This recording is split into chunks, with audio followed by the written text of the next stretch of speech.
Happy சாபத் ஓய்வு நாள் நல்வாழ்த்துக்கள். இப்போ நான் பாட போகிற பாட்டின் அர்த்தம் வந்து தேவன் வல்லமையானவர், தேவன் பெரியவர், தேவன் கிரியைகள் செய்கிறவர். அவர் நம்மோடு இருக்கும்போது எது நம்மளை வந்து ஸ்டாப் பண்ணும், எது நம்மளை வந்து நம்மளுக்கு அகேன்ஸ்டாக இருக்குன்றது தான் இந்த பாட்டின் அர்த்தம். அந்த தேவனை விசுவாசிப்போமா?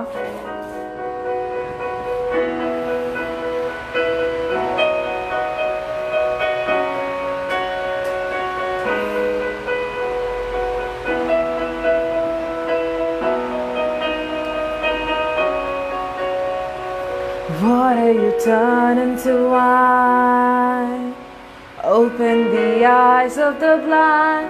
There's no one like you, there's none like you. Into the darkness you shine, out of the ashes we rise. There's no one like you, there's none like you. Our God is greater, our God is stronger. God, you are higher than any other. Our God is healer, awesome in power. Our God, our God.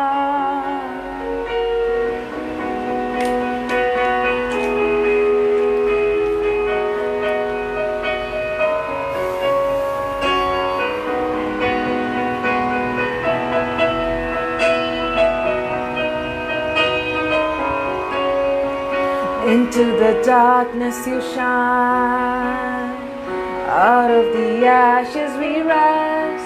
There's no one like you, there's none like you. Our God is greater, our God is stronger. God, you are higher than any other. Our God is healer, awesome in power. Our God, our God. Our God is greater, our God is stronger. God, you are higher than any other. Our God is healer, awesome in power. Our God, our God.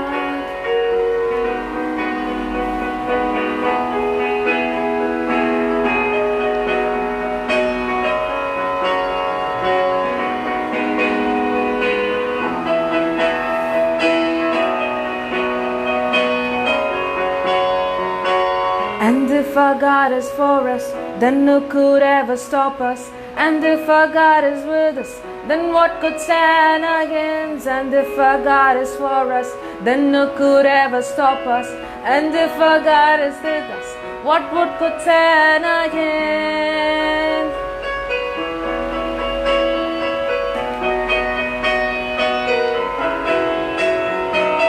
And if our God is for us, then who could ever stop us? And if our God is with us, then what could stand against?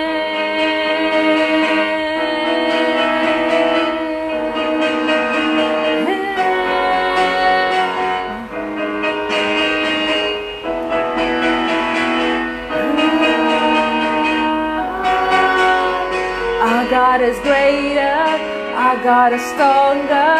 God, you are higher than any other. Our God is healer, awesome in power. Our God, our God. Our God is greater, our God is stronger.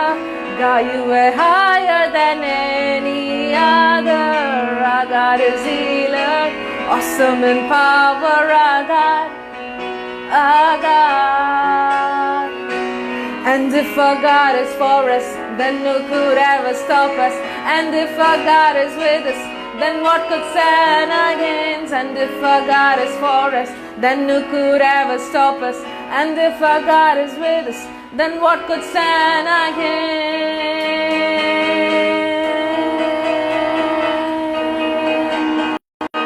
Then what could stand against?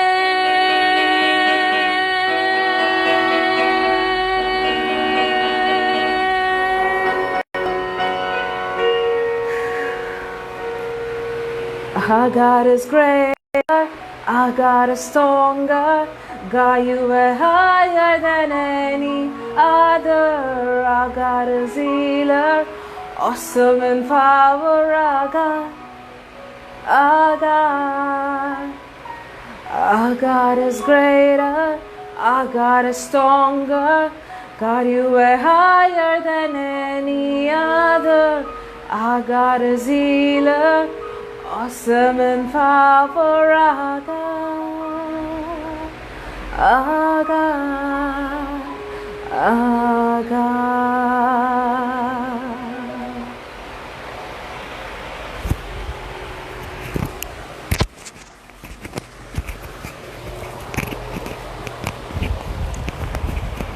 தேவனுடைய பரிசுத்த நாமத்திற்கு துதி கன மகிமை எந்நாளும் உண்டாவதாக. மறுபடியுமாக தேவனுடைய பாதத்தில் அமர்ந்திருக்கக்கூடிய உங்கள் ஒவ்வொருவரையும் காண்பதில் நான் மிகுந்த மகிழ்ச்சி அடைகின்றேன். தேவனுடைய தயவும் கிருபையும் வழிநடத்துதலும் இந்த நேரத்தில் அமர்ந்திருக்கக்கூடிய நம் ஒவ்வொரு மத்தியிலும் காணப்படவும், இந்த நாளில் நாம் தியானிக்க இருக்கக்கூடிய வார்த்தைகளை நம்முடைய இருதய பலகைகளில் எழுதப்படும்படியாகவும் ஆவியானவருடைய துணைக்காக நாம் ஜெபத்தோடு அமர்ந்திருப்போம். தேவன் தாமே உங்கள் ஒவ்வொருவரையும் ஆசீர்வதித்து வழிநடத்துவாராக. கர்த்தராகிய இயேசு கிறிஸ்து எருசலேமிற்கு பயணமாக செல்லும் பொழுது தனக்கென்று ஒரு இடத்தை அவர் வகுத்துக் கொண்டு தன் பயணத்தை செய்தார். He chose the border. அவர் கலிலேயாவிலும் கால் வைக்கவில்லை, சமாரியாவிலும் கால் வைக்கவில்லை. இரண்டிற்கும் பொதுவான நிலையில் இருக்கக்கூடிய அந்த எல்லை வழியாக அவர் தன்னுடைய பயணத்தை செய்து கொண்டிருந்தார். He maintained himself in a common grounds. கலிலேயா அவரும் அவரை சார்ந்தவர்களும் இருக்கக்கூடிய ஓரிடம். சமாரியா புறஜாதிகள் நிறைந்த ஒரு தேசம். எனவே அவர் அந்த கலிலேயாவு வழியாகவும் அவர் வரவில்லை, சமாரியா வழியாகவும் வரவில்லை. இரண்டிற்கும் பொதுவாக இருக்கக்கூடிய அந்த எல்லை வழியாக அவர் வந்து கொண்டிருக்கின்றார். கிறிஸ்துவினுடைய பூலோக வருகை, ஏன் கர்த்தராகிய இயேசு கிறிஸ்து இந்த பூலோகத்திற்கு வந்தார் என்பதனை இந்த அனுபவம் நமக்கு விளக்கி சொல்லுகின்றது. கிறிஸ்துவின் பூலோக வருகைக்கான நோக்கம் இந்த வேதம் என்று சொல்லுகின்றது. அவர் தன்னை உரிமை பாராட்டிக் கொண்டிருக்கக்கூடிய மக்களுக்காகவும், உதாசீனப்படுத்தப்பட்டு புறக்கணிக்கப்பட்ட புறஜாதிகளுக்காகவும் வந்தேன் என்று சொல்லுவதற்காக. நான் எல்லோருக்கும் சொந்தம் என்பதை இந்த உலகத்திற்கு அறிவிப்பதற்காக இந்த அனுபவத்தில் அவர் சமாரியா வழியாகவும் வரவில்லை, இந்த கலிலேயா வழியாகவும் அவர் வரவில்லை, எல்லை வழியாக அவர் வந்து கொண்டிருக்கின்றார். அந்த எல்லையில் தான், அந்த காமன் கிரவுண்டில் தான் ரெண்டு விதமான மக்களையும் அவரால் ஒருங்கிணைந்து பார்க்க முடிந்தது. சமூகத்தில் காணப்படக்கூடிய ஏற்றத்தாழ்வின் நிமித்தமாக பிரிந்திருக்கக்கூடிய மனித சமுதாயம் ஏதாவது ஒன்றில் இணைக்கப்படுகின்றதா என்றால், ஒன்று நோயினால் இணைக்கப்படுகின்றது, மற்றொன்று பாவத்தினால் இணைக்கப்படுகின்றது. சமூகத்தில் தேவனுக்கு பிரியமானவர்களே, பீடிக்கப்பட்டிருந்த நோய், லெப்பர்சி, குஷ்டரோகம், அந்த பாவ நோயால் பீடிக்கப்பட்டிருந்த மனுக்குலத்தை, பாவத்தால் பீடிக்கப்பட்டிருந்த மனுக்குலத்தை கர்த்தராகிய இயேசு கிறிஸ்து சந்திக்கும்படியாக எந்த ஒரு பாகுபாடும் என்று இந்த உலகத்திற்கு வந்தாரோ அதே நிலையில் இப்பொழுது இந்த நோயினால் பாதிக்கப்பட்டவர்களுக்கு முன்பதாக அவர் வந்து நிற்கின்றார். The common ground is disease. The common ground is sin. Sin sick people. நோயினால் பாவத்தினால் பீடிக்கப்பட்ட மக்களை சந்திப்பதற்காக கர்த்தராகிய இயேசு கிறிஸ்து வந்தார். அந்த நிலையில் அவர் எந்த ஒரு பாகுபாடும் பார்க்கவில்லை. அவர்கள் உயர்ந்தவன் தாழ்ந்தவன் என்ற எந்த பாகுபாடும் இன்றி எல்லோருக்காகவும் அவர் வந்தார். 10 பேர் அவருக்கு முன்பதாக வந்து நின்றார்கள். அவர்களை இணைத்த ஒன்று நோய். அவர்கள் நோயினால் பீடிக்கப்பட்டிருந்தாலும் அவர்கள் வெவ்வேறு மக்கள், வெவ்வேறு நிலையில் இருந்து இடத்திலிருந்து வரக்கூடியவர்கள். சமூகத்தில் தங்களை வேற்றுமைப்படுத்தி உயர்வு தாழ்வு என்ற அடிப்படையில் பிரிந்து காணப்படக்கூடிய அவர்களை, ஒன்றாக வரக்கூடிய அவர்களை வேதம் அல்லது கர்த்தராகிய இயேசு கிறிஸ்து என்ன சொன்னாரு? கலிலேயர்கள் என்றோ சமாரியர்கள் என்றோ அவர் பாகுபடுத்தி பார்க்காமல் அவர்களை அந்த நோயின் மூலமாக பார்க்கின்றார். அவர்கள் 10 குஷ்ட ரோகிகள், பாவ நோயினால் பீடிக்கப்பட்டவர்கள். What is leprosy biblically? அது ஒரு தொற்று நோய். மருத்துவத்திற்கும் சுகப்படுத்தலுக்கும் அப்பாற்பட்ட ஒரு நோய். மரணத்தை மாத்திரமே எல்லையாக கொண்ட ஒரு நோய். லேவியராகமம் புத்தகம் 13வது அதிகாரம் வசனங்கள் 45, 46 ஒரு குஷ்டரோகத்தினால் பீடிக்கப்பட்டிருக்கக்கூடிய மனுஷன் எப்படி தன்னை காத்துக் கொள்ள வேண்டும் என்ற சட்டத்தை வரையறுத்து வைத்திருக்கின்றது. இந்த நோயினால் பீடிக்கப்பட்டவன் வஸ்திரம் கிழிந்தவனாகவும் தன் தலையை மூடிக்கொண்டிருப்பவனாகவும் தன் தாடியை மூடிக்கொண்டு வழியருகே அவருக்கு முன்னதாக யார் வந்தாலும் அவரிடத்தில் நான் தீட்டுப்பட்டவன், தீட்டு தீட்டு என்று சத்தமிட்டுக் கொண்டு அவன் செல்ல வேண்டும். அவனுடைய வியாதி, அந்த வியாதி அவனில் இருக்கும் நாள் வரைக்கும் அவன் தீட்டுப்பட்டவனாக இருந்து மரிக்க வேண்டும்.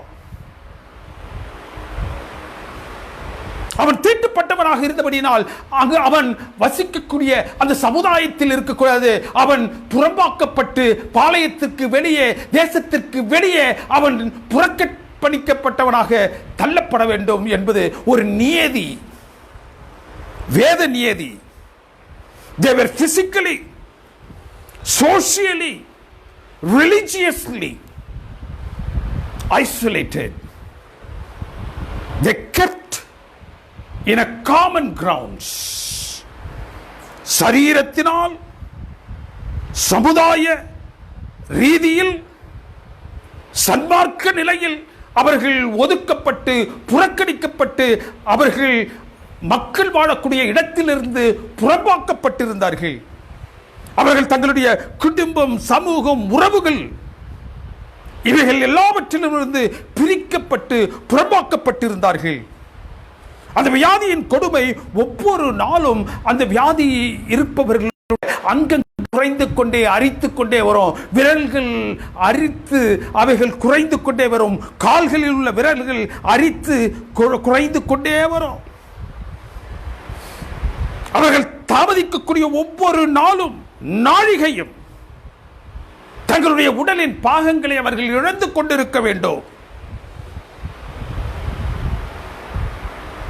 எவ்வளவு சீக்கிரம் அந்த வியாதியிலிருந்து அவர்கள் வெளிவர முடியுமோ அவ்வளவு சீக்கிரம் அவர்கள் வெளியே வந்தால் எந்த நிலையில் அவர்கள் பாதிக்கப்பட்டார்களோ அந்த நிலையில் அவர்கள் தங்களை காத்துக்கொள்ள முடியும். Even now the leprosy is in that condition. ஒரு மனுஷன் இந்த குஷ்டரோகத்தினால் பாதிக்கப்படும் பொழுது அவனுடைய அரித்த கைகள், இழந்த விரல்கள் மறுபடியும் இன்றைய நவீன மருத்துவத்தினாலும் கொண்டு வர முடியாது. அந்த நிலையில் அந்த நோய் கொடூரமானதாக காணப்பட்டது. அந்த நோயை வேதம் எதற்கு ஒப்பிடுகிறது என்றால், ஒரு மனிதனுடைய பாவத்திற்கு, ஒரு மனிதன் பாவத்தினால் பீடிக்கப்படும் பொழுது அந்த பாவம் அவனை அரித்து அரித்து அவன் மரிக்கும் நிலையில் போகும் வரைக்கும் அவனை விட்டு போகாது. இவர்கள் அனைவரும் 10 பேரும் ஒருமித்து கர்த்தராகிய இயேசு கிறிஸ்துவுக்கு முன்பதாக வந்து அவர்கள் நின்றார்கள். அவர்கள் ஒருமித்து கர்த்தராகிய இயேசு கிறிஸ்துவுக்கு முன்பதாக வருவதற்கான காரணம் அந்த நோய்.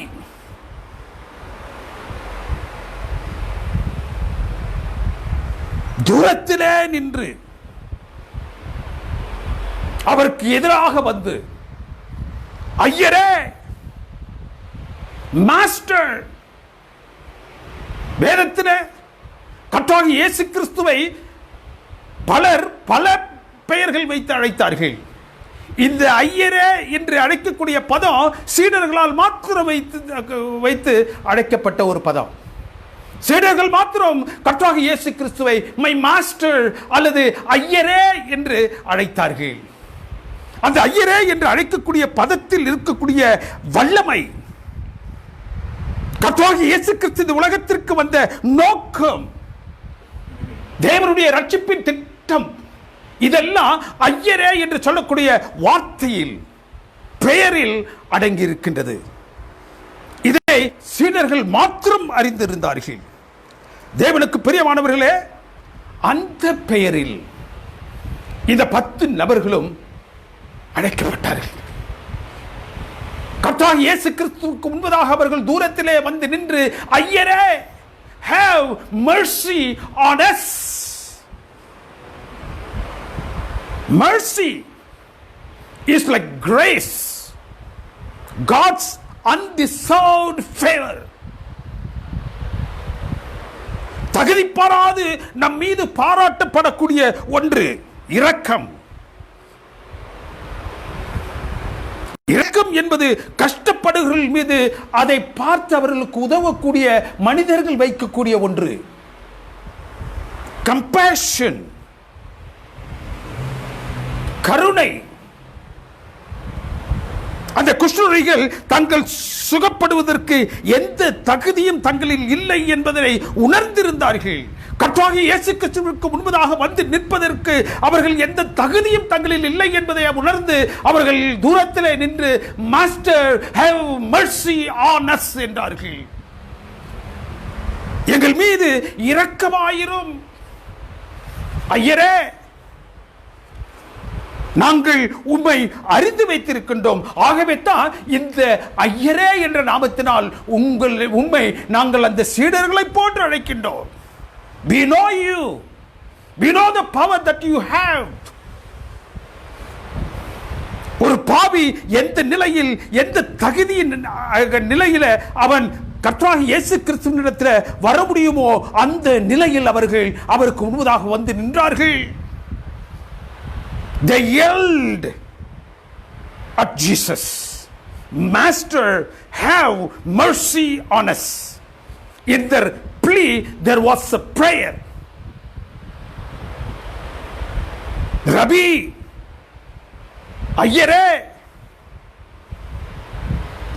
எங்கள் மீது இரக்கமாக இரும் என்ற அந்த சத்தத்தில் அவருடைய வேண்டுதல் அடங்கி இருந்தது. அந்த 10 பேரும் கிறிஸ்துவுக்கு எதிரில் வந்து தூரத்திலே நின்று, they kept distance according to the customs. கிறிஸ்துவும் அந்த நியதியை, லேவியராகமத்தில் காணப்படுகின்ற அந்த நியதியை கிறிஸ்துவும் அங்கு என்ன செஞ்சார்? கடைபிடித்தார். அவரும் தூரத்திலே நின்று அவர்களை தொடாமல் அவர்களை பார்த்து, நீங்கள் போய் ஆசாரியரிடத்தில் உங்களை காண்பியுங்கள். அவர்கள் எவ்வாறு சட்டத்தின்படி தூரத்தில் நின்றார்களோ, அவரோடு தூரத்தில் நின்று பேசினார்களோ, அதே போல் கர்த்தராகிய இயேசு கிறிஸ்துவும் தான் என்ன செய்ய வேண்டுமோ அதை செய்வதற்கு என்ன நியதி இருந்ததோ அந்த நியதியின் அடிப்படையில் அவர்களை சந்தித்தார். தேவனுக்கு பிரியமானவர்களே, நீங்கள் போய் உங்களை ஆசாரியரிடத்தில் காண்பியுங்கள். எங்க போய் ஆசிரியர் பார்க்கிறது? தேவனுக்கு பிரியமானவர்களே, ஆரோனுடைய ஆசாரிய அந்த வரிசையில் அநேக ஆசாரியர்கள் அங்கும் இங்குமாக காணப்பட்டார்கள். ஏன்? சமாரியர்களுக்கு கூட ஆசாரியர்கள் இருந்தார்கள். எந்த ஆசாரியரை நான் போய் பார்க்க வேண்டும்? ஆலயத்தில் உள்ள ஆசாரியர்களை சென்று பாருங்கள். ஆலயத்திற்கு சென்று அங்கு இருக்கக்கூடிய அந்த ஆசாரியரை சந்தியுங்கள். They are the authorized priests. ஒரு குஷ்டரோகி மறுபடியும் சமூகத்திலும் தன் சமூகத்திற்கும் தன்னுடைய குடும்பத்திற்கும் செல்ல வேண்டும் என்றால், சேர்த்துக் கொள்ளப்பட வேண்டும் என்றால், they must be certified from the authorized priest. ஒரு குஷ்டரோகி மறுபடியுமாக தன்னுடைய இல்லத்திற்கும் தன்னுடைய உறவினத்திற்கும் தன்னுடைய தேசத்திற்கும் திரும்பி செல்ல வேண்டும் என்றால், அந்த பாளையத்திலிருந்து அவர்கள் முதலாவது சென்று சேர வேண்டிய இடம் ஆலயம். ஆலயத்தில் உள்ள ஆசாரியன் அவரிடத்தில் சென்று they must be certified. அவர்கள் ஒரு அத்தாட்சியை பெற வேண்டும். அந்த ஆலயத்துக்கு அவர்கள் வந்தவுடனே அந்த ஆசாரியர்களை 7 நாட்கள் அங்கு நிறுத்தி அவர்களை கழுவி சுத்திகரிப்பார்கள். அந்த 7 நாள் முடிந்த பிறகு மறுபடியும் மற்றொரு 7 நாட்கள் அவர்களை கழுவி சுத்திகரிப்பார்கள்.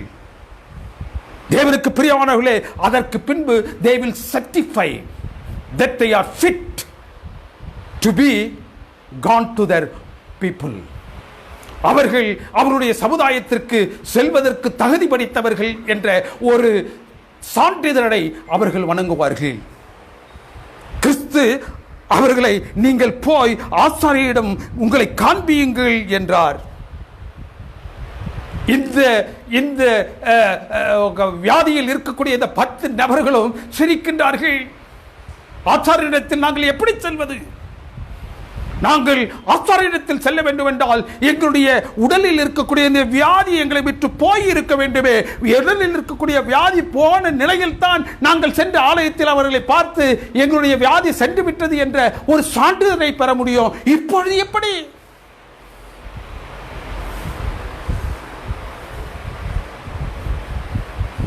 கிறிஸ்து ஒரே வார்த்தை, நீங்கள் போய் ஆசாரியரிடம் காண்பீங்கள்.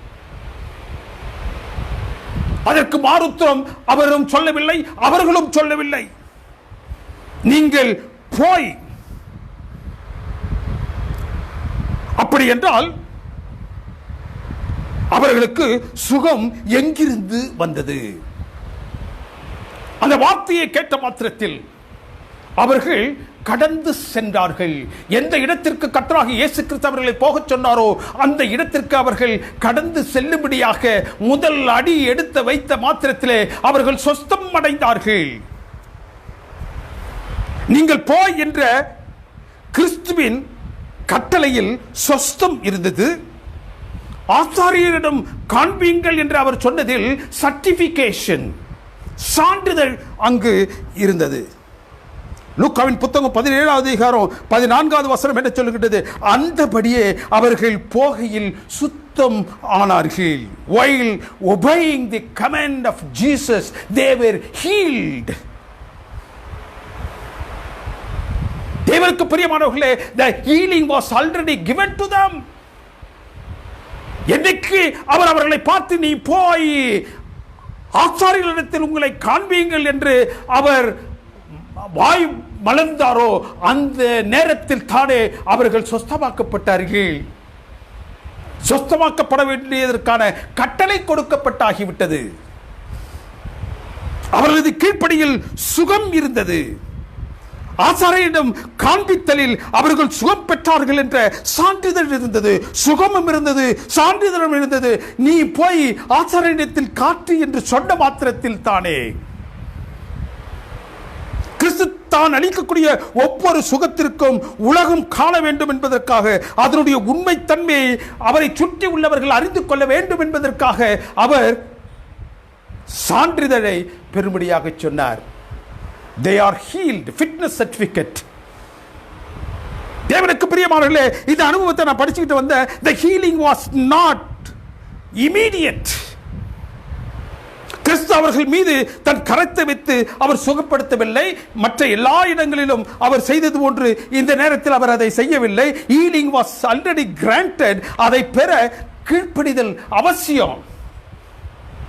அந்த கீழ்ப்படிதல்களை அவர்கள் தங்களதாக ஆற்றிக்கொண்ட மாத்திரத்தில் தானே அவர்கள் எடுத்து வைத்த ஒவ்வொரு அடியிலும், the every step, every move they made, they were healing.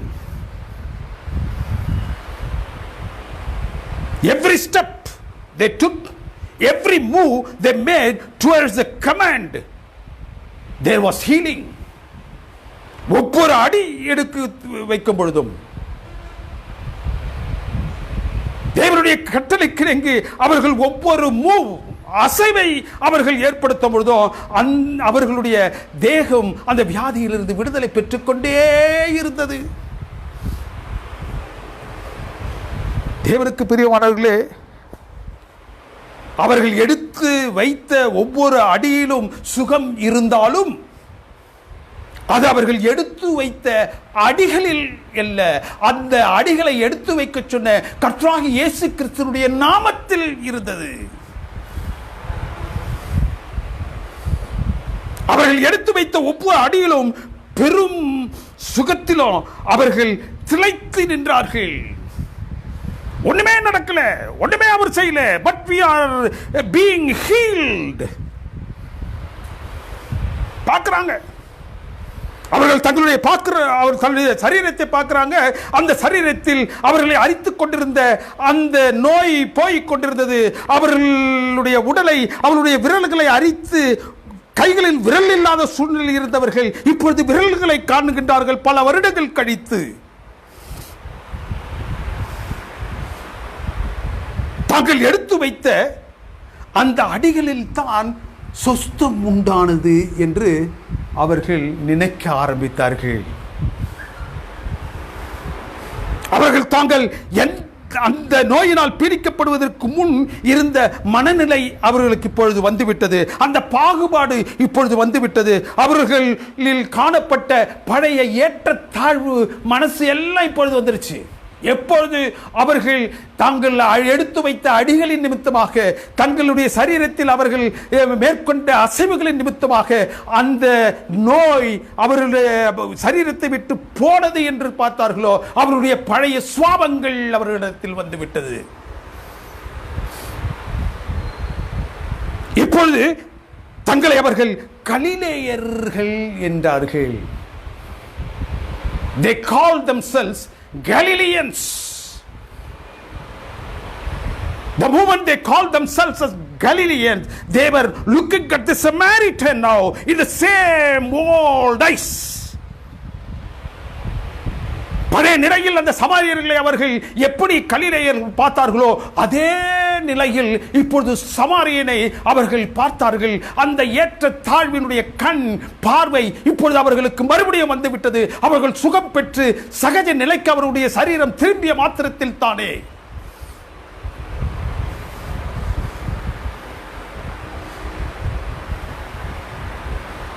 இப்பொழுது அவர்கள் என்ன நினைக்கின்றார்கள்? அவர்கள் தங்களை கலிலேயர்கள் என்றும் தனக்கு முன்பதாக நிற்கக்கூடிய அவனை சமாரியன் என்றும் பார்க்கிறார்கள். இவ்வளவு நாட்கள் அந்த நோயின் நிமித்தமாக அந்த நோய் அவர்களை இணைத்து மற்றவர்களுக்கு காண்பித்தது. இப்பொழுது அவர்கள் மறுபடியும் என்ன நினைத்தார்கள்? தங்களுக்கு அந்த சுகத்தை கொடுத்தவர் ஒரு கலிலேயன். கர்த்தராகிய இயேசு கிறிஸ்துவும் கலிலேயன், நாங்களும் கலிலேயர்கள். கிறிஸ்து எங்களை சார்ந்தவர். And therefore we are entitled for this healing. கர்த்தராகிய இயேசு கிறிஸ்துவும் கலிலேயனாக இருப்பதனால், நாங்களும் கலிலேயர்களாக இருப்பதனால் அவர் எங்களுக்கு இந்த சுகத்தை கண்டிப்பாக கொடுக்க வேண்டும். இந்த சுகத்தை கொடுப்பதற்காகத்தான் அவர் இந்த உலகத்திற்கு வந்தார். This entitlement, is closely related to religiosity. This entitlement is closely related to religiosity. மதவாதம். நாங்கள் இன்னார் எங்களை சார்ந்தவர்கள், இவர் எங்களுக்கே சொந்தமானவர், இவர் எங்களுடைய நோயை நீக்கும்படியாக வந்தவர். His duty is to heal us and we are entitled for that. அவர் எங்களை சுகப்படுத்தி ஆக வேண்டும். ஏனென்றால் அவரும் கலிலேயர், நாங்களும் கலிலேயர்ஸ். இன்றைக்கு நம்மிடத்தில் காணப்படக்கூடிய அதே மனநிலை, நான் அவரை சார்ந்தவன் என்ற ஒரு மனநிலை, நான் மீதியான திருச்சபையின் ஒரு அங்கம் என்ற ஒரு மனநிலை, எல்லாவற்றிலும் நான் தசமமாக வைக்கின்றேன் என்ற ஒரு மனநிலை, ஓய்வு நாளின் ஆசரிப்பு எங்கள் நேரத்தில் உண்டு என்று சொல்லக்கூடிய ஒரு மனநிலை, எல்லா ஊழியங்களிலும் என்னுடைய பங்களிப்பு அதிகமாக இருக்கின்றது, ஆகவே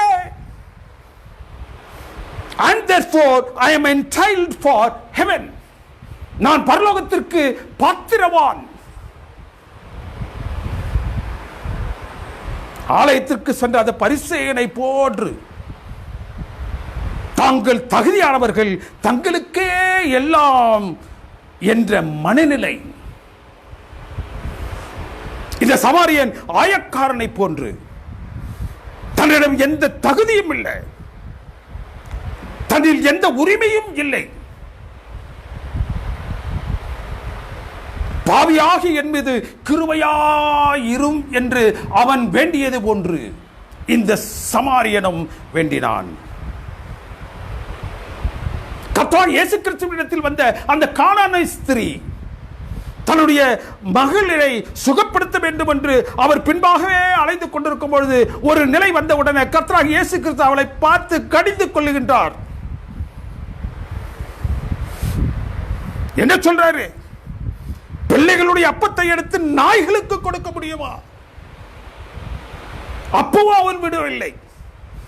நாய்கள் மேஜையிலிருந்து விழக்கூடிய அந்த துணிக்கைகளை உண்ணுமே.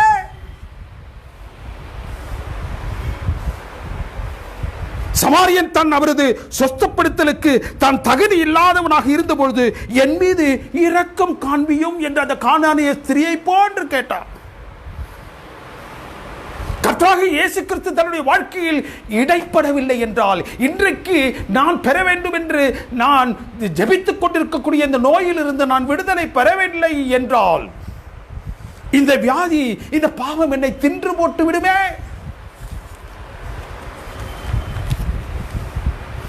தேவனுக்கு பிரியமானவர்களே, இப்பொழுது இந்த மனநிலை வந்த மாத்திரத்தில் தானே தான் கலிலேயன் என்ற மனநிலை, கிறிஸ்துவும் கலிலேயர் என்ற மனநிலை, கர்த்தராகிய இயேசு கிறிஸ்து என்னை மீட்பதற்காக, எங்களுடைய இனத்தை மீட்பதற்காக வந்தவர் என்று நினைத்த மாத்திரத்தில் தானே அந்த 10 பேரும் பிரிந்தார்கள்.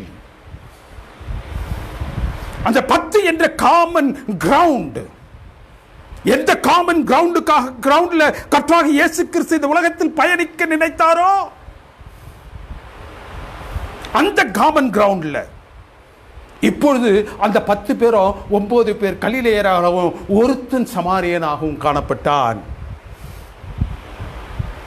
அந்த 9 கலிலேயர்கள் சுகப்படுத்தப்பட்ட பின் ஆலயத்தை நோக்கி சென்றார்கள். எதற்காக? தங்களை ஆசாரியனிடத்தில் காட்டுவதற்காக. எதற்காக அவர்கள் ஆசாரியனிடத்தில் தங்களை காட்டும்படியாக சென்றார்கள்? To be certified that they are clear. ஒரு ஃபிட்னஸ் சர்டிபிகேட் வாங்குவதற்காக. அந்த ஃபிட்னஸ் சர்டிபிகேட் எதற்காக? தேவனுக்கு பிரியமானவர்களே, to go into their town, to go into their family, to go into their society. தாங்கள் இழந்த நிலையை அவர்கள் மறுபடியும் பெறும்படியாக அவர்கள் ஆசாரியனிடத்தில் சென்றார்கள். அவர்கள் சுத்தமானவர்கள் என்ற ஒரு சர்டிபிகேட் வாங்குவதற்காக,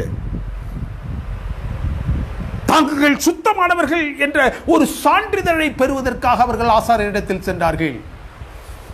Many of us want to be certified as pure Christians. We want to be certified as pure Adventists. நாம் பரிசுத்தமானவர்கள், சுத்தமாக இருப்பவர்கள் என்பதற்கான ஒரு சர்டிபிகேஷன், நற்சான்றிதழ், ஃபிட்னஸ் சர்டிபிகேட். தேவனுக்கு பிரியமானவர்களே, அந்த சர்டிபிகேட்டை தான், அந்த சான்றிதழை தான் நாம் திருச்சபையில் உண்டாக்கி கொண்டிருக்கின்றோம். நான் பரிசுத்தமானவன், நான் பாவத்திலிருந்து மீட்கப்பட்டவன், அதை சொல்வதற்காக பேப்டிசம் சர்டிபிகேட். நான் தொடர்ந்து தேவனுடைய ஊழியத்தை தாங்கிக் கொண்டிருக்கின்றேன் என்பதை காண்பிப்பதற்காக டைத் ரெசிட்.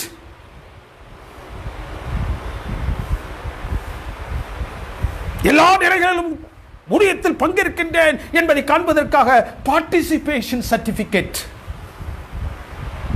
நாம் சுத்திகரிக்கப்பட்டவர்கள், பரிசுத்தமான்கள் என்பதற்காக அத்தாட்சிகளை பெற விரும்புகின்றோம். We want to be certified Christians. We want to have the certification for our holiness. நாம் பரிசுத்தமான்கள், தூய்மையானவர்கள், சுத்தமானவர்கள் என்பதை காட்டுவதற்காக நாம் அத்தாட்சிகளை பெற விரும்புகின்றோம். We want to be officially recognized. கிறிஸ்துவினுடைய இரத்தத்தினால், அவருடைய வார்த்தையினால் சுத்தமாக்கப்பட்டு பாவத்திலிருந்து கழுவப்பட்டு வெளியில் வந்த அந்த சமாரியன் என்ன சொன்னார்?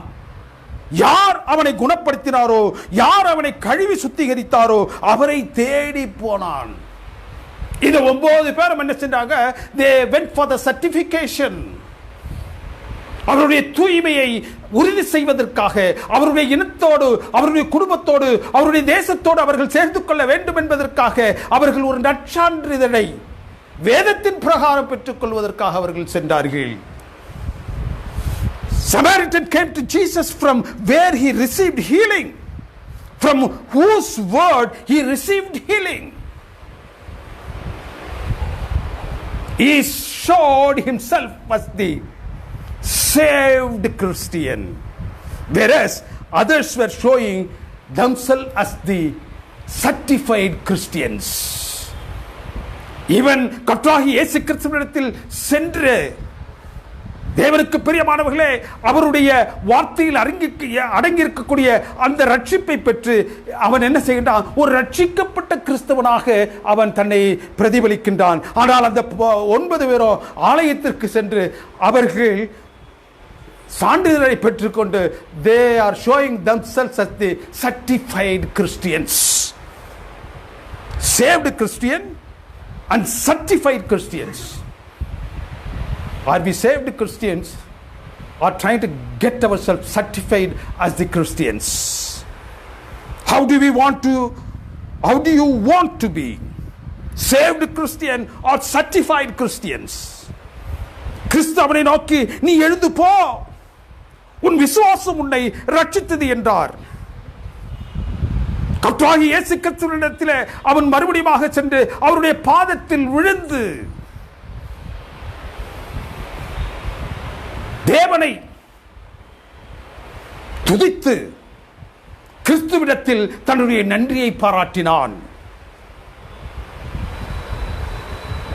அப்பொழுது கிறிஸ்து சொன்னாரு, அவனை நோக்கி நீ எழுந்து போ, உன் விசுவாசம் உன்னை ரட்சித்தது.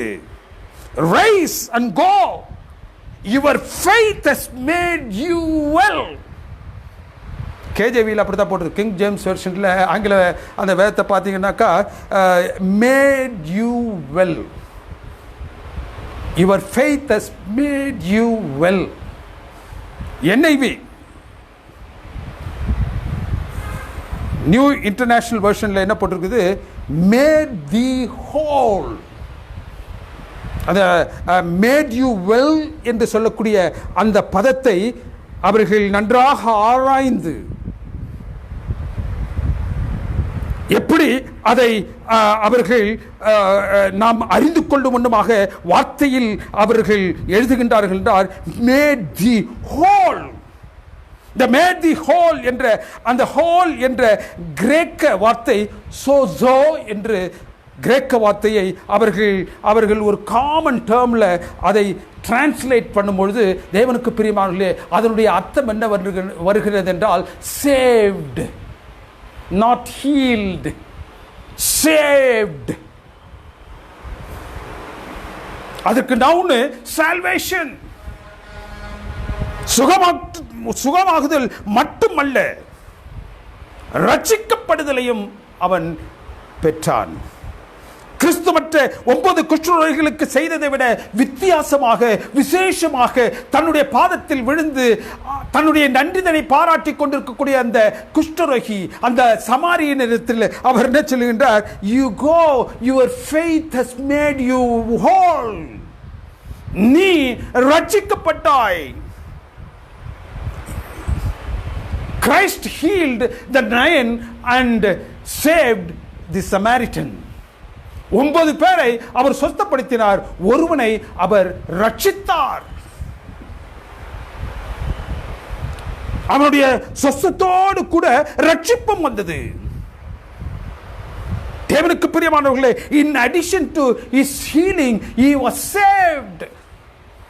சொஸ்தப்படுத்தப்பட்டான், அதோடு கூட தேவனுக்கு பிரியமானவர்களே அவனுக்கு ரட்சிப்பும் வந்தது. இன்றைய கிறிஸ்தவ உலகத்தில் 2 வகையான கிறிஸ்தவர்கள் காணப்படுகின்றார்கள். இன்றைய கிறிஸ்தவ உலகத்தில் கிறிஸ்துவை மிரக்கிள் ஒர்க்கராக பார்க்கக்கூடியவர்கள், உலக பிரகாரமான விடுதலைக்காக கிறிஸ்துவை நாடுபவர்கள். இன்னொரு வகையினர் கிறிஸ்துவை இரட்சகராக பார்க்கக்கூடியவர்கள். மிரக்கிள் ஒர்க்கராக பார்க்கக்கூடிய சாரர், சேவியராக பார்க்கக்கூடிய ஒரு சாரர், ரட்சிப்புக்காக சுகப்படுத்த வேண்டும் என்று அற்புத அடையாளங்களுக்காக கிறிஸ்துவை நாடக்கூடிய மக்கள். அவர்கள் கர்த்தராகிய இயேசு கிறிஸ்துவை நாடி தாங்கள் பெற வேண்டிய சொஸ்தத்தை, சுகத்தை, விடுதலையை பெற்ற மாத்திரத்திலேயே அவருடைய Christianity will end. There will be no progress. அவருடைய கிறிஸ்தவம் என்பது அதிலேயே நிறைவடைந்து விடுகின்றது. அவர்கள் எதை பெற வேண்டும் என்று தேவனுடைய சமூகத்தில் சென்றார்களோ அந்த உலக பிரகாரமான ஆசீர்வாதங்களை பெற்ற மாத்திரத்தில் தானே, விடுதலையை பெற்ற மாத்திரத்தில் தானே அவர்கள் தங்களுடைய கிறிஸ்தவத்தை நிறுத்திக் கொள்ளுகின்றார்கள். வளர்ச்சி இல்லாத கிறிஸ்தவம்.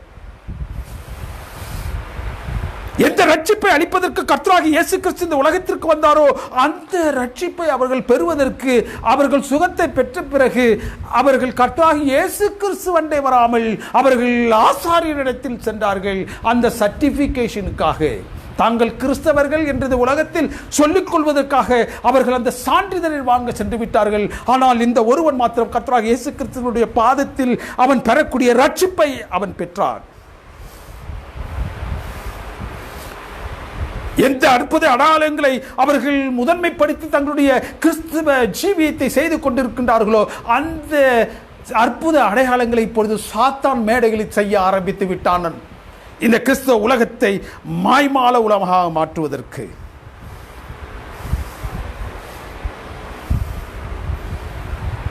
அந்த அற்புத அடையாளங்களை அவன் அவர்களுக்கு முன்னதாக வைத்து ரட்சிப்பை இருட்டடைப்பு செய்து போடுகின்றான், சத்தியத்தை இருட்டடைப்பு செய்து போடுகின்றான், கற்பனையை இருட்டடைப்பு செய்து போடுகின்றான். கர்த்தராகிய இயேசு கிறிஸ்து சீக்கிரமாக வரப்போகிறார் என்ற 2ஆம் வருகையின் சத்தியத்தை இருட்டடைப்பு செய்து போடுகின்றான். ஒரு மனிதன் எப்படி மறுபடியும் தேவனுடைய சமூகத்தில் செல்ல வேண்டுமோ அவரிடம் செல்லுவதற்கான அந்த தீர்க்க தரிசன நிறைவேறுதல்களை எல்லாம் அவன் மறைத்து போடுகின்றான். Many come to him for healing physically, deliverance socially. People come to Jesus to be healed, to be socially set free. But they forget the salvation, the very purpose Christ had come to this world for. எந்த நோக்கத்திற்காக கர்த்தராகிய இயேசு கிறிஸ்து பாடுகளை அனுபவித்து இந்த உலகத்தில் உங்களை என்னைய போன்று அவர் வதைகளை கடந்து சென்றாரோ அந்த நோக்கத்தை அவர்கள் தங்களுடைய வாழ்க்கையில் பூர்த்தி செய்வதற்கொள்வல்ல. அவர்கள் அனைவரும் சரீர பிரகாரமான நோயில் இருந்து சுகப்படுத்தப்பட்டார்கள். But they still were spiritually sick. ஆவிக்குரிய நிலையில் அவர்கள் மிகவும் படுமோசமான நோயாளிகளாக இருந்து கொண்டிருந்தார்கள். யார் கர்த்தராகிய இரட்சகரை நோக்கி அவருடைய சுகத்திற்கு பிறகு வந்தானோ, சுகம் பெற்ற மாத்திரத்தில் யார் அந்த சுகத்தை பாராட்டினாரோ, யாருக்கு இந்த கொடிய பாவத்தை மன்னிக்கக்கூடிய அல்லது இந்த குஷ்ரோகத்தை நீக்கக்கூடிய ஒருவர் இருக்கின்றார்னா அவர் கரத்தில் அந்த ரட்சிப்பு இருக்கின்றது என்பதை உணர்ந்து அவன் அவரிடத்தில் செல்லுகின்றான். யார் ரட்சகரை நோக்கி அவருடைய சுகத்திற்கு பிறகு அவரிடத்தில் வந்தானோ அவன் ரட்சிப்பையும் பெற்றான், சுகத்தையும் பெற்றான், ரட்சிப்பையும் பெற்றான். அநேக கிறிஸ்தவர்கள் நீங்கள் ரட்சிக்கப்பட்டீர்களா என்று கேட்பார்கள். என்னுடைய நண்பர் கூடாவிலும் ஒரு சில பெந்தகோஸ்து சகோதரர்கள் மற்றவர்களை பார்க்கும்பொழுது நீங்கள் ரட்சிக்கப்பட்டீங்களான்னு கேட்பாங்க. அவங்க எதை வச்சு ரட்சிக்கப்பட்டீங்களான்னு கேட்குறாங்கன்னு தெரியல. நான் ரட்சிக்கப்பட்டேன் என்று எதை வைத்து இவர்கள் சொல்லுகின்றார்கள் என்பதும் தெரியவில்லை. ரட்சிக்கப்படுதலின் அனுபவத்தில் 3 நிலைப்பாடுகள் உண்டு. 3 stages in being saved. முதல் நிலைப்பாடு ஜஸ்டிஃபிகேஷன், நீதிமானாக ஆக்கப்படுதல். இரண்டாவது நிலை sanctification, பரிசுத்தமாகுதலின் நிலையில் கடந்து செல்லுதல். மூன்றாவது நிலை glorification, மகிமைக்குள்ளாக பிரவேசித்தல். All these 3 come in one package. இந்த நீதிமானாக்கப்படுதலும் பரிசுத்தமாகுதல் அனுபவமோ மகிமைக்குள்ளாக பிரவேசித்தலோ ஒரு package. You cannot separate them. Justification is a momentary decision one is making to follow Jesus. Justification என்றால் கிறிஸ்துவை அவர் வார்த்தையின் மூலம் ஏற்றுக்கொள்வது. கர்த்தராகிய இயேசு கிறிஸ்துவினிடத்தில் ரட்சிப்பு உண்டு என்று அவரை ஏற்றுக்கொள்வது. அவன் அதை ஏற்றுக்கொள்ளும் பொழுது அவன் அப்பொழுது நீதிமானாக ஆக்கப்படுகின்றான். அந்த 10 குற்றவாளிகளும் கிறிஸ்துவை ஏற்று அவருடைய வார்த்தையின் படி வந்தார்கள். They were justified Christians. கர்த்தராகிய இயேசு கிறிஸ்துவினுடைய வார்த்தையை அவர்கள் ஏற்றுக்கொண்டார்கள். இரண்டாவது நிலை sanctification. It is a lifelong process. ஒரு மனுஷன் நீதிமானாக்கப்பட்ட பிறகு பரிசுத்தமாக அனுபவத்திற்குள்ளாக அவன் கடந்து வரும்பொழுது ஒவ்வொரு நாளும் அவன் கிறிஸ்துவில் வளர வேண்டும். வாழ்க்கை முழுவதும் பரிசுத்தத்தில் அவரில் வளர்வது progressive life, Christian life. மேன்மையான இலக்கை நோக்கி சென்று கொண்டிருக்கக்கூடிய கிறிஸ்துவ வாழ்க்கை. கிறிஸ்துவில் அவரது கட்டளையில் தொடர்ந்து உறுதியாக தரித்திருத்தல் தான் இந்த sanctification, பரிசுத்தமாகுதல் என்ற அனுபவம். மூன்றாவது அனுபவம் glorification. ரட்சிக்கப்படுதலின் அனுபவத்தில் இதுதான் நிறைவு பகுதி. மகிமைக்குள்ளாக பிரவேசிக்கப்படுவது. To be with Christ. நீதிமானாக்கப்பட்டு பரிசுத்தமாகுதலின் அனுபவத்தின் வழியாக கடந்து வந்து மூணாவது இடத்தில் அந்த மகிமைக்குள்ளாக பிரவேசிக்கக்கூடிய இடம் வரைக்கும் தன்னை கிறிஸ்துவில் காத்துக் கொள்பவன் ரட்சிக்கப்படுகின்றான். அப்பொழுதுதான் ரட்சிப்பு அவனுக்கு கிடைக்கிறது. அந்த நீதிமானாக்கப்பட்ட நிலையில் அல்ல, பரிசுத்தமாகுதலின் நிலையில் இல்லை. ஏனென்றால் அந்த நிலையிலெல்லாம் சாத்தானவர்களை கெடுத்து போடுவான், நம்மை அழித்து போடுவான். ஆனால் நிறைவுக்கு வரும் பொழுது ஜஸ்டிஃபிகேஷன் என்றால் ஃபார் கிரைஸ்ட், sanctification என்றால் in Christ, glorification என்றால் with Christ. தேவனுக்கு பிரியமானவர்களே, இந்த 10 குஷ்டரோகிகளும் அவர்கள் 2 நிலைப்பாடுகளில் அவர்கள் வந்தார்கள். கிறிஸ்துவை ஏற்றார்கள், அவருடைய வார்த்தையை கேட்டார்கள், அவருடைய வார்த்தையின்படி கொஞ்சம் தூரம் நடந்தார்கள். ஆனால் they never went to glorify God. அந்த 10 பேரில் 9 பேர் ஆசாரியத்தில் சான்று பெற்று தங்கள் சமுதாயத்திற்கும் தங்களுடைய குடும்பத்திற்கும் திரும்பி செல்வதற்குத்தான் அவர்கள் ஆசைப்பட்டார்கள். They fall short of ultimate healing. அந்த சுகமாக்கப்படுதலின் கடைசி நிலையை அவர்கள் தவறவிட்டு விட்டார்கள். அந்த கடைசி நிலையில் தான் being saved, salvation. Samaritan came to Jesus from where he received healing, from whose word the healing was possible unto him.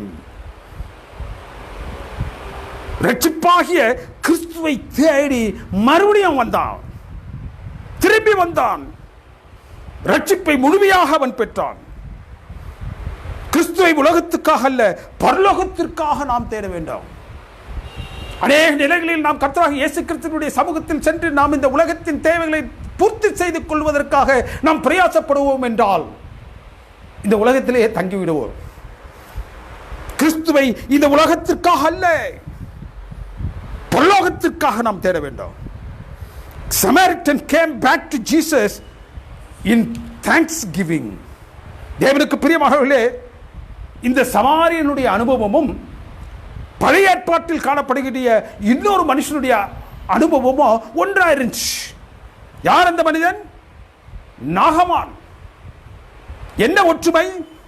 இந்த இருவருமே புறஜாதிகள். எந்த குலத்திற்காக கர்த்தராகிய இயேசு கிறிஸ்து வந்தார் என்று பெருமை பாராட்டிக் கொண்டிருந்தார்களோ அந்த குலத்தை சாராதவர்கள், புறஜாதிகள். தாங்கள் சுகப்பட வேண்டும் என்று தேவனுடைய மனுஷனை நாடி வந்தவர்கள். ஒருத்தன் எலிசாவை நாடி போனா, இன்னொருத்தன் கிறிஸ்துவை நாடி வந்தான். தேவனுக்கு பிரியமானவர்களே, இருவருமே தாங்கள் சுகப்பட வேண்டும் என்று சென்ற பொழுது அவர்களுக்கு கட்டளை தான் கொடுக்கப்பட்டது. எலிசாவும் வெளியில் வந்து நாகமானை தொட்டு நீ சுகப்படு என்று சொல்லவில்லை. கர்த்தராகிய இயேசு கிறிஸ்துவும் இந்த 10 நபர்களை தொட்டு நீங்கள் சுகப்படுங்கள் என்று சொல்லவில்லை. கட்டளை மாத்திரம் கொடுத்தார். நீங்கள் போய் ஒருவன் யோர்தானில் முழுக வேண்டும், மற்றொருவன் ஆசாரியரிடத்தில் செல்ல வேண்டும்.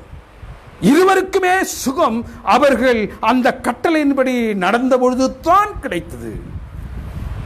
இருவருமே ஒரே நோயினால், குஷ்டரோகத்தினால் பாதிக்கப்பட்டவர்கள். இருவருமே நன்றி உள்ள இருதயத்தோடு சுகப்படுத்தியவரை தேடி வந்தவர்கள். To glorify him and to be glorified.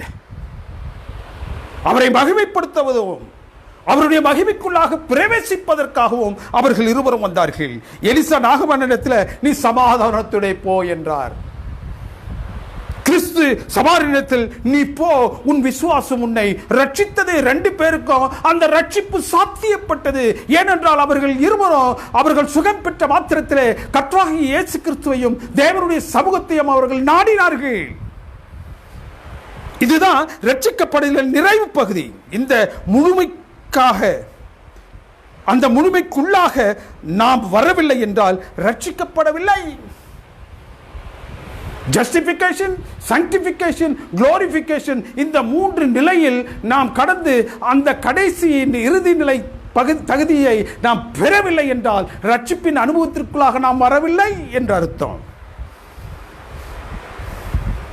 இதுதான் ரட்சிக்கப்படுதலின் நிறைவு பகுதி. கிறிஸ்துவை ஏற்று அவருடைய சொல்படி நடந்து ரட்சிக்கப்படுதலின் நிறைவு பகுதிக்கு நாம் செல்லவில்லை என்றால் ஒரு பயணம் அதனால் இல்லை. இந்த 9 பேரும் இந்த 2 தகுதிகளை பெற்றிருந்தார்கள். 3வது தகுதிக்கு அவர்கள் வரவில்லை. அவர்கள் திரும்பி கர்த்தராகிய இயேசு கிறிஸ்துவை சந்தித்து அவருடைய பாதத்தில் அவர்கள் விழுந்து தங்களுடைய பாவங்களுக்காக அவர்கள் தங்களை தாழ்த்தி அறிக்கை செய்து அவரிடத்திலிருந்து புறப்படக்கூடிய அந்த ரட்சிப்பை அவர்கள் பெறவில்லை. ரட்சிக்கப்படுதலின் அனுபவத்திற்குள்ளாக அவர்கள் வரவில்லை.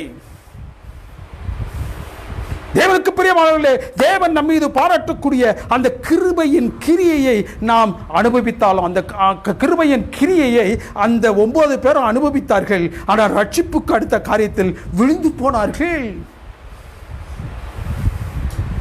If you don't hold on to both, தங்களுடைய விசுவாசத்தினால் கீழ்ப்படிதலினால் கிடைத்த நன்மைகளுக்கு நன்றியை ஏறெடுக்க தேவனிடத்தில் இல்ல, மற்றவர்களிடத்தில் நாம் செல்கிறவர்களாக இருக்கின்றோம். நம்மை பெருமையாக அவர்களிடத்தில் காட்டுவதற்கு. 10 பேரும் தங்களுடைய சொஸ்தத்திற்கு பிறகு ஒருவனை தவிர மற்ற 9 பேரும் ஆசாரியனிடத்தில் தாங்கள் பெற்ற சுகத்தை காட்டி அதிகாரத்தோடு கூடிய அத்தாட்சியை பெறுவதற்காக அவர்கள் பிரயாசப்பட்டார்கள். இரட்சகரிடத்தில் வரவில்லை. அந்த ஒருவன் மாத்திரமே வந்தான் ரட்சிப்பை பெறுவதற்காக. Luke says that one can experience God's work of grace yet fall short of receiving salvation. ஒரு மனிதன், தேவனுக்கு பிரியமானவர்களே, தேவனுடைய சமூகத்தில் அவன் அனுபவிக்க வேண்டிய கிருபையின் மூலமாக கிடைக்கக்கூடிய நன்மைகளை எல்லாம் அவன் பெறலாம். கடைசியில் அவன் ரட்சிப்பட்டவனாக விழுந்தும் போகலாம். அதற்கு ஆதாரமாகத்தான் இந்த 9 பேரை இந்த லூக்கா எழுதுகின்றான். நம்மில் அநேகர்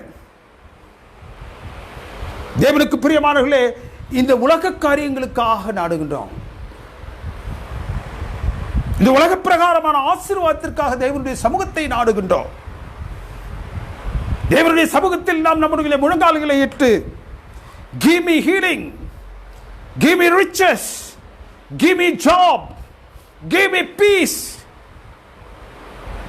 give me that, give me this, give me என்று நாம் நம்முடைய ஜெபத்தில் எல்லா நேரமும் give me தான் வச்சிருக்கின்றோம். forgive me என்று நாம் என்ன செய்வதில்லை, கேட்பதில்லை.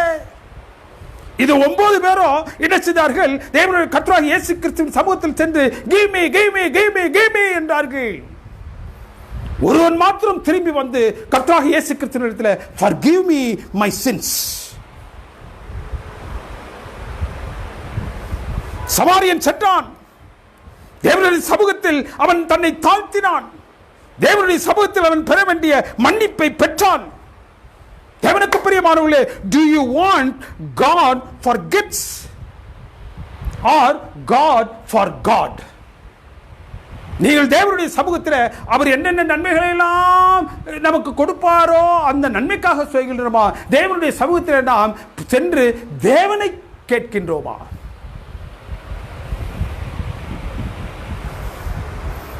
God for gifts or God for God?